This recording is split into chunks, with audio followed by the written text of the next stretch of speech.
ईश्वर की देन है। आंध्र प्रदेश की लोक कथा। आंध्र प्रदेश के एक जमीन पर एक दानशील राजा राज्य करता था। हर दिन दो भिखारी उसके पास भीख मांगने आया करते थे। वो उन्हें भोजन और पैसा दिया करता था। भीख लेने के बाद उनमें से बूढ़ा वाला भिखारी कहा करता था, ईश्वर देता है। उनमें से छोटा वाला भिखारी कहा करता था, हमारे महाराज की देन है। एक दिन राजा ने उनको पहले से अधिक धन दिया, जिसे पाकर बूढ़े भिखारी ने खुशी से रोते हुए कहा, ईश्वर की देन है। राजा को बहुत गुस्सा आया और वह सोचने लगा, मैं इसका भरण पोषण करता हूँ और ये हमेशा यही कहता रहता है, ईश्वर की देन है, ईश्वर की देन है।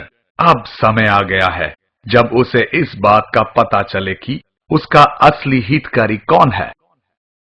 अगले दिन उन सब को भीख देने के बाद राजा ने भिखारियों से उनके प्रायः जाने वाले मार्ग में से न जाकर दूसरे मार्ग से उन्हें जाने को कहा। राजा ने इस बात का ध्यान रखा कि जो भिखारी हमेशा उसके गुण गाया करता था, वह उस मार्ग से पहले होकर जाए। राजा ने आदेश दिया कि जिस सड़क से वह भिखारी गुजरेगा, उस सड़क पर सोने से भरी थैली रख दी जाए, जिससे कि वह थैली उसे ही मिले।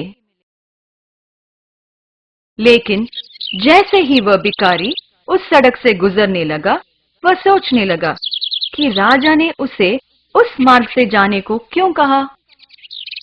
शायद वह चाहते हों कि मैं इस एकांत मार्ग का आनंद उठा सकूं। सचमुच ये काफी सुंदर और चौड़ी सड़क है। इसमें तो आंखें बंद करके चला जा सकता है। और उसने अपनी आंखें बंद कर ली। परिणाम स्वरूप वह थैली को देख नहीं पाया। दूसरा भिखारी जो उसी के पीछे आ रहा था, उसने उस थैली को देखा और उसे उठा लिया।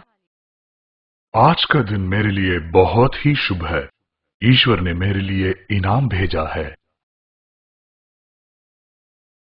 अगले दिन राजा ने उन भिखारियों से पूछा कि उसके भेजे हुए रास्ते पर उन्हें कुछ मिला कि नहीं, और वह बहुत उत्सुकता से छोटे वाले भिखारी की तरफ देखने लगा।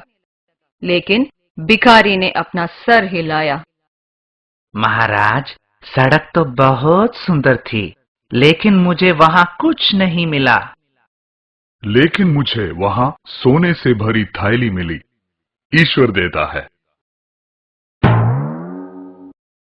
राजा ने अब इस बात का दृढ़ निश्चय कर लिया कि वह बूढ़े वाले भिखारी को ये दिखाकर रहेगा कि वह उसका असली पालन करता है।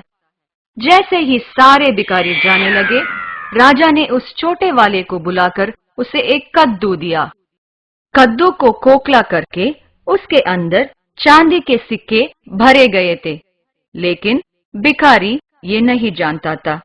रास्ते में उसने कुछ पैसों के लिए उसे एक व्यापारी को बेच दिया।